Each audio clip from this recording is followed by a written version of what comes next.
Hello. Hello. Hi everyone. Hi everyone. Welcome back to my YouTube channel. Back channel. आज मेरी बेटी भी आई है मेरे साथ वीडियो बनाने के लिए। तो सबसे पहले इनको ये पीना है कोल्ड कॉफ़ी। आपने गाइस ये वाली कोल्ड कॉफ़ी पी है तो मुझे बताना कमेंट में। वैसे ये अच्छी है बना, मतलब कोल्ड कॉफ़ी बनाने का झंझट नहीं है। इसको लेके आओ, थोड़ी सी मैं पी के देखूँ।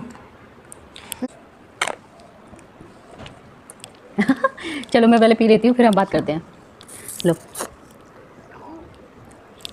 पियो। मैं खुद पी।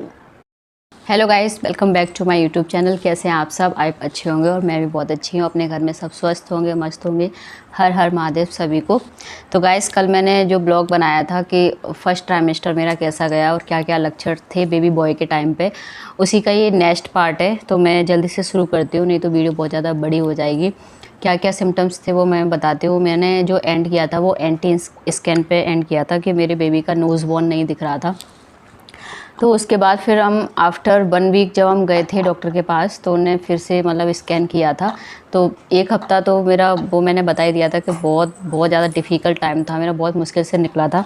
तो मैं आप लोगों को बस यही एक सजेशन देना चाहूँगी कि जो स्टार्टिंग का फर्स्ट पीरियड होता है आप ज़्यादा से ज़्यादा उसमें रेस्ट करें, ज़्यादा वजन ना उठाएँ, ज़्यादा भागा दौड़ी ना करें। और घर के जो बड़े बुजुर्ग होते हैं, ज़्यादातर जो सास वगैरह बोलती हैं कि बैठ के पोंछा लगाना चाहिए, ज़्यादा काम करना चाहिए।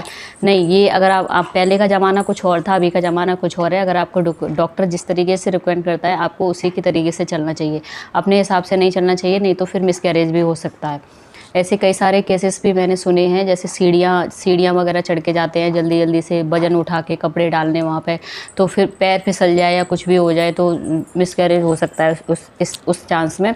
तो इस वजह से स्टार्टिंग के टाइम पे बहुत ज़्यादा अपना ख्याल रखें और अच्छे से खाएं। और घर के लोगों को भी मैं बोलना चाहूँगी कि जो भी प्रेग्नेंट लेडीज़ होती है उसको बहुत ज़्यादा केयर करें, क्योंकि वही एक जो ऐसा टाइम होता है कि उसको आप लोगों की बहुत ज़्यादा ज़रूरत होती है। बस सिर्फ 9 महीने प्रेगनेंसी का टाइम और आफ्टर डिलीवरी 3 मंथ अगर आप उसकी केयर कर देंगे, आप उसकी मतलब अच्छे से देखभाल कर देंगे तो इसमें कोई बड़ी बात नहीं है। वो पूरी ज़िंदगी आपको, आपके बच्चे को और आपके परिवार को पालने वाली है। एक लेडीज़, एक पिता का सुख देती है वो आपको। इतना बड़ा मतलब डिलीवरी करना, बच्चे पैदा करना कोई मामूली बात नहीं है। पहले के ज़माने में होता था बट अब नहीं है, अब इतना आसान नहीं है। तो नेक्स्ट मैं स्टार्ट करती हूँ। जब मैं गई थी डॉक्टर के पास 1 हफ्ते बाद, तो भगवान की कृपा से मेरे साथ तो कोई नहीं है। बस मैं एक चीज़ आप लोगों से बोलना चाहूँगी कि जितना हो सकता है लोगों से एक्सेप्ट ना करके अपने भगवान पे भरोसा रखो।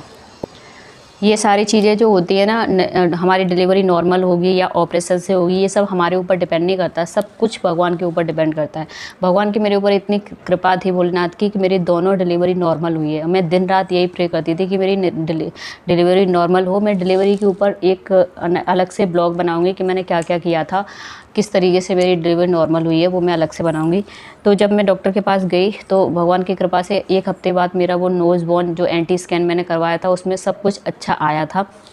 तो वैसे काफ़ी लोग होते हैं जो डॉक्टर से बात वगैरह नहीं करते हैं, लेकिन अगर आपको ऐसी कोई प्रॉब्लम है, जब भी आप डॉक्टर के पास जाते हैं तो आपको उनसे पूरी नॉलेज लेनी चाहिए।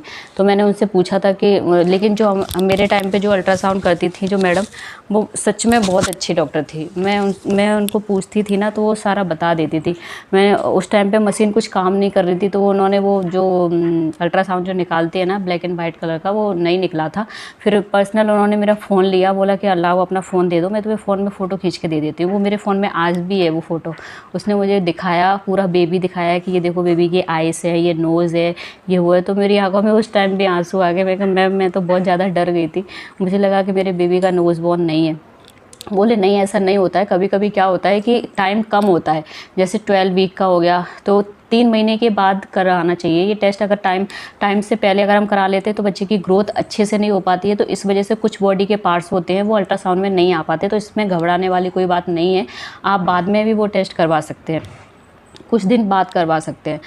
तो वो वाला करवाया था। और गाइस मैं बता दूं कि मैंने कौन कौन सी टेस्ट कराना बहुत ज़रूरी होता है। तो इसमें मैं बात करूंगी 4 महीने से लेकर 7 महीने तक। एक तो टेस्ट कराना होता है, वही एंटी स्कैन वाला बहुत ज़रूरी होता है, जिसमें बच्चे की ग्रोथ वगैरह, उसके बॉडी के पार्ट्स वगैरह पता चलते हैं, माइंड वगैरह। दूसरा होता है थायराइड का, ब्लड का, शुगर का, एंटी स्कैन का, ब्लड टेस्ट, और 5 महीने का जो अल्ट्रासाउंड होता है वो कराना होता है। उसमें हमें बच्चे का वेट वगैरह सब कुछ पता चलता है कि कितना है कितना नहीं है, ग्रोथ उसका अच्छा हो रहा है कि नहीं हो रहा, तुम्हारा वजन कितना बढ़ रहा है, बच्चे का वजन कितना बढ़ रहा है।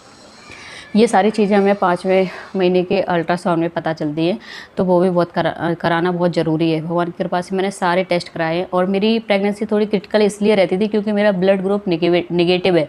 तो जिनका ब्लड ग्रुप निगेटिव होता है उनका एक टेस्ट अलग से होता है, तो वो वाला टेस्ट भी मैंने कराया था। और वो कौन सा टेस्ट था मैं अभी भूल रही हूँ, वो मैं बाद में बता दूँगी। नेगेटिव प्रेगनेंसी में कौन कौन से टेस्ट कराए जाते हैं और क्या क्या ज़रूरी होता है वो मैं बाद में बता दूँगी। तो वो भी टेस्ट मैंने कराया था। पर अच्छा था कि ऐसा बोला जाता है कि जैसे मेरा ब्लड ग्रुप नेगेटिव है और बच्चे का पॉजिटिव है तो बहुत रिस्की होता है, और अंदर का बेबी जो है उसका तो हमें पता नहीं है ना कि कौन सा ब्लड ग्रुप है कौन सा नहीं है, तो इस वजह से वो टेस्ट कराया जाता था। तो वो भी मेरा सब कुछ नॉर्मल आया था, अच्छे से आया था वो। उसके बाद जब 4 महीने मुझे पूरे कंप्लीट हो गए थे तब मैंने थोड़ा बहुत खाना स्टार्ट किया था। खाने में भी वो मुझे मिर्ची बिल्कुल भी पसंद नहीं थी, खट्टा बिल्कुल पसंद नहीं था। मैंने बेटी के टाइम पे बहुत खट्टा खाया था, लेकिन इस टाइम मुझे बिल्कुल पसंद नहीं था। बस खाली अच्छा लगता था मूंग दाल और रोटी, मूंग वाली दाल और रोटी, और लिक्विड वाली चीज़ ज़्यादा अच्छी लगती थी। जैसे मुझे सूखी सब्ज़ी नहीं अच्छी लगती थी, रसीली सब्ज़ी कोई भी दे दो, दाल दे दो, उसमें से रोटी डाल के दे दो, वही सारी चीज़ अच्छी लगती थी। बाहर की मुझे कोई जैसे पिज़्ज़ा, बर्गर, मोमोज़ और ये सारी चीज़ें मुझे बिल्कुल पसंद नहीं थी। ये मैंने चेस्टू के टाइम पे बहुत खाया था। और खाने में मैं क्या लेती थी, सुबह ड्राई फ्रूट्स लेती थी जो भिगो के रख देती थी, फिर नारियल पानी लेती थी, फ्रूट्स लेती थी और खाना लेती थी। मतलब 5 महीने बाद ऐसा होता है ना कि धीरे धीरे सब कुछ अच्छा हो जाता है। स्टार्टिंग के मंथ में अच्छा नहीं लगता, लेकिन धीरे धीरे फिर सब अच्छा लगने लगता है। और फिर मेरे साथ एक से एक मतलब जो मेरा टाइम था ना वो पूरा उससे भरा हुआ था। एक के बाद एक मतलब ऐसे ही कष्ट आए जा रहे थे।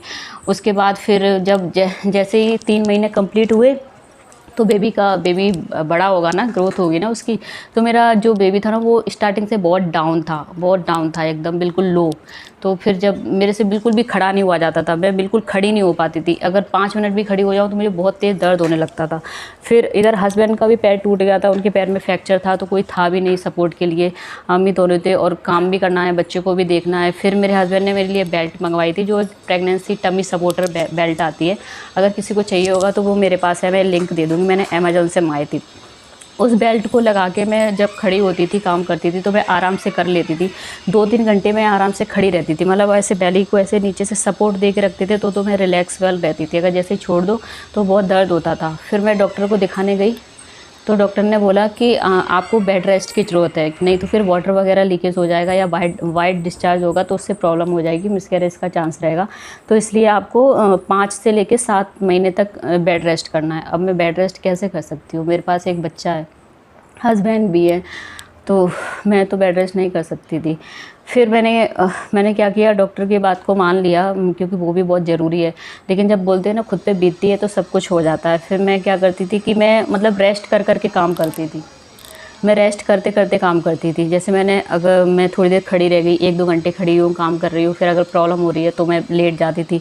कपड़े वगैरह स्टार्टिंग से ही मैंने बैठ के धुले हैं, मैं से धुले नहीं जाते थे, लेकिन फिर भी मैं धीरे धीरे कोशिश करती थी। हस्बैंड ड्यूटी चले जाते थे, उसके बाद मैं सारा घर का काम करती थी, बच्चे को भी देखती थी और अपनी प्रेगनेंसी का मतलब ये वाली प्रेगनेंसी मैंने एकदम से पूरी ना भगवान के ऊपर ही छोड़ रखी थी, भोलेनाथ के ऊपर छोड़ रखी थी, प्रभु के ऊपर। मैंने जो भी आपने दिया है और आप ही जानो, क्योंकि मुझे तो सारी चीज़ें संभालनी है। मैं अगर ये लेके बैठ जाऊँगी तो फिर मैं कैसे काम कर पाऊँगी, आगे मैं कैसे देख पाऊँगी। तो हस्बैंड चले जाते थे ड्यूटी, फिर मैं क्या करती थी, मैं वॉशरूम में बैठती थी एक पटा रख के और आराम से कपड़े धुलती थी धीरे धीरे। लेकिन ऐसा नहीं है कि मैं ज़बरदस्ती करती थी, ज़बरदस्ती नहीं। अगर आप खुद की बॉडी मतलब उस चीज़ के लिए एग्री है तो हम वो काम कर सकते हैं, अगर नहीं है तो आप लोग ज़बरदस्ती मत करना। ऐसा नहीं है कि मैंने किया है तो आप भी करो। बस मेरे को यही डर लगता रहता था कि मैं अकेली हूँ, मेरे आगे पीछे कोई नहीं है, अगर मेरा ऑपरेशन हो गया तो फिर मैं क्या करूँगी। इस वजह से मैं धीरे धीरे कोशिश करती रहती थी कि एक्सरसाइज वगैरह तो मैं कर नहीं पाती थी। एनी टाइम मैं ज़्यादातर कोशिश करती थी कि मैं एक्टिव रहूँ, मैं मतलब चलती फिरती रहूँ और एक्टिव रहूँ, कुछ ना कुछ काम करती रहूँ, तो माइंड डाइवर्ट रहेगा हमारा, ज़्यादा उस चीज़ पर ध्यान नहीं जाएगा। बहुत ज़्यादा दर्द होता था नीचे, तो अगर मैं ऐसा होता है ना कि हम किसी काम में लगे रहते हैं तो हमारा इतना ध्यान नहीं जाता। तो यही सारी चीज़ें ऐसे मैं करती रहती थी। धीरे धीरे करते करते इस तरीके से हमारे 7 मंथ कंप्लीट हो गए थे। और जब हस्बैंड को चोट लगी थी तब तो इतनी ज़्यादा प्रॉब्लम हो गई थी, फिर तो कोई था ही नहीं और मुझे हॉस्पिटल वगैरह भी जाना पड़ता था। फिर मैंने अपनी ननद को बुला लिया था, तो उन्होंने मेरा बहुत सपोर्ट दिया था, बहुत ज़्यादा। वो बेचारी अभी छोटी है, बच्ची है, लेकिन फिर भी उन्होंने मेरी बहुत हेल्प करी है, बहुत सपोर्ट करी है और हम दोनों का बॉन्ड बहुत अच्छा है। बस वही एक बंदी ऐसी है जिस पे मेरे को ट्रस्ट है और लगता है कि हाँ कोई अपना है। तो अभी वो छोटी हैं लेकिन वो आ गई थी। फिर 2-3 महीने वो मेरे साथ रही थी। फिर उसके बाद उनके एग्ज़ाम वगैरह आ गए थे। फिर एग्ज़ाम के बाद आई थी। फिर 2 महीने, जब 2 महीने का बाबू हो गया था, फिर हम लोग दोनों साथ में गए थे घर पे। नॉर्मल डिलीवरी हुई थी। जब मैं मतलब फिर ऐसी मैं कहाँ पहुँच जाती हूँ, मैं लास्ट में पहुँच जाती हूँ बात करते करते। स्टार्टिंग में धीरे धीरे जितने जो मेरे अल्ट्रासाउंड हुए थे, वो स्टार्टिंग से लेके 9 मंथ तक मेरे 5 अल्ट्रासाउंड हुए थे। तो कौन कौन से हुए थे वो मैं आपको प्रूफ के साथ वीडियो बनाऊंगी, तब मैं दिखाऊंगी कि कौन कौन से अल्ट्रासाउंड हुए थे। लेकिन आप अपने डॉक्टर को हर 1 महीने जाके विजिट करिए और उसको दिखाइए और उसको जितनी भी परेशानी होती है वो सब उनको बताइए। तो आपको वो उसके हिसाब से रिकमेंड करते हैं कि आपको कौन सा टेस्ट करवाना है, कौन सा अल्ट्रासाउंड करवाना है, क्या कराना है। मैं हर महीने जाती थी दिखाने, तो डॉक्टर मुझे बोलते थे ये टेस्ट वो टेस्ट। बोलो मेरी बेटी है, अभी वो बेटा सो रहा है, तो इसलिए मैंने सोचा अभी वीडियो बना लेती हूँ। वो अभी खेलने के लिए एनिमल्स चाहिए था, वो उधर रखे, उससे खेल लो। तो एक तो मैं भूल भी जाती हूँ, इसीलिए मैं सारे नोट्स वगैरह लिख के रखे थे। मैं क्या बोल रही थी, मैं खुद ही भूल गई। हाँ, और मेरी बॉडी में क्या क्या चेंज आया था, जैसे कि पहली प्रेगनेंसी में मुझे 6 मंथ से बहुत ज़्यादा सॉइलिंग आ गई थी। तो सेकंड प्रेगनेंसी में बेटे के टाइम पे मेरी बॉडी में सॉइलिंग बिल्कुल भी नहीं थी। और मेरा जो पेट का शेप था वो 7 मंथ में निकला था। 7 मंथ में अक्टूबर में जब करवा चौथ थी, तब मैंने मतलब रिवील किया था कि मैंने जब फ़ोटो डाला तब सबको पता चला कि प्रेग्नेंट है। थोड़ा सा नीचे की साइड में मेरा पेट निकला था, ज़्यादा नहीं निकला था। ये भी चीज़ है कि बेटे के टाइम पे जो पेट होता है वो डाउन होता है और ना सिर्फ तुम्हारा पेट ही पेट निकलता है। अगर आप पीछे से ऐसे खड़े होकर देखोगे ना, तो बिल्कुल पता नहीं चलेगा कि आप प्रेग्नेंट हो। सिर्फ आगे ही आगे रहता है और पीछे कुछ नहीं रहता। वो भी आप अगर लूज़ कपड़े पहन लोगे तो वो भी पता नहीं चलेगा। और मेरे फेस पे क्या था, फेस तो बिल्कुल ऐसे ही था एकदम, मतलब ऐसा होता है ना, ऐसे निचुड़ गया था, बहुत ज़्यादा सूख गया था, डल हो गया था। और मतलब पिंपल्स वगैरह तो कुछ भी नहीं थे, ईचिंग भी नहीं थी मुझे, सॉइलिंग भी नहीं थी। और बहुत ज़्यादा जैसे कालापन हो जाता है, दाग धब्बे हो जाते हैं, ऐसा भी कुछ नहीं था। हाँ, थोड़ा डल हो गया था। तो पेट का मेरा 7 मंथ में निकला था। 7 मंथ तक तो बिल्कुल पता नहीं चलता था। 7 मंथ के लास्ट में मेरा 8th और 9th मंथ में मेरा एकदम से वजन बढ़ा है और एकदम से मेरा पेट निकला। इतना ज़्यादा हैवी हो गया था, फिर तो एकदम मतलब यहाँ से लेके ऐसे हो गया था, कद्दू जैसा, ऐसे जैसे बोलते हैं ना फुटबॉल टाइप। जो बेबी बॉय होता है तो फुटबॉल टाइप का टमी निकलता है, जो टमी शेप होता है वो एकदम बॉल की तरह गोल होता है, ऐसे मटके की तरह गोल होता है। इसी टाइप का मेरा निकला था। अगर मेरे पास फ़ोटो है तो मैं इसमें लगा दूँगी, नहीं तो मैंने बेबी बॉय के सिम्टम्स वाली जो वीडियो डाली है उसमें ऑलरेडी मैंने लगा रखा है। ये सिर्फ मैं सेकेंड ट्राइमेस्टर की बात कर रही हूँ कि सेकेंड ट्राइमेस्टर में क्या क्या हुआ था। तो बस 5 महीने तक थोड़ी दिक्कत रहती है, उसके बाद सब कुछ नॉर्मल हो जाता है धीरे धीरे। अपनी बॉडी को मैं यही बोलूँगी कि अपनी बॉडी को बहुत ज़्यादा अंदर से एक्टिव रखें, कभी भी लेजीनेस फील ना करें। मतलब होता है लेकिन उस चीज़ को आप फील ना करें कि हाय मेरे साथ ये हो गया, मेरे साथ कोई है नहीं है, मैं कैसे करूँगी, मैं कैसे नहीं करूँगी। सब हो जाता है, जिसके साथ कोई नहीं होता ना उसके साथ ऊपर वाला होता है। ये चीज़ आप लोग याद रखना कि जिसके साथ कोई नहीं होता, ऊपर वाला उसके साथ 100% होता है। और मैं इस चीज़ के लिए मैं प्रूफ हूँ। मेरी दोनों ही प्रेगनेंसी में, इस वाली में तो चलो बेटे के टाइम पे तो मेरी ननद आ भी गई थी, लेकिन मेरी बेटी के टाइम पे कोई भी नहीं था, सिर्फ मैं और मेरे हस्बैंड थे। और उस टाइम पे तो मुझे और भी ज़्यादा प्रॉब्लम हुई थी। इस टाइम पे इतनी नहीं थी, लेकिन उस टाइम पे मुझे और भी प्रॉब्लम हुई थी। तो आई होप आप लोगों को इससे कुछ ना कुछ सीखने को मिला होगा और मैंने अपने सिम्टम्स आप लोगों के साथ शेयर करे। अगर वीडियो पसंद आए तो please like, share and subscribe करना। और भी कोई क्वेरी हो तो कमेंट में ज़रूर करना। और अपनी प्रेगनेंसी को बहुत ज़्यादा एंजॉय करना और टेंशन फ्री रहना, ज़्यादा से ज़्यादा टेंशन फ्री रहना।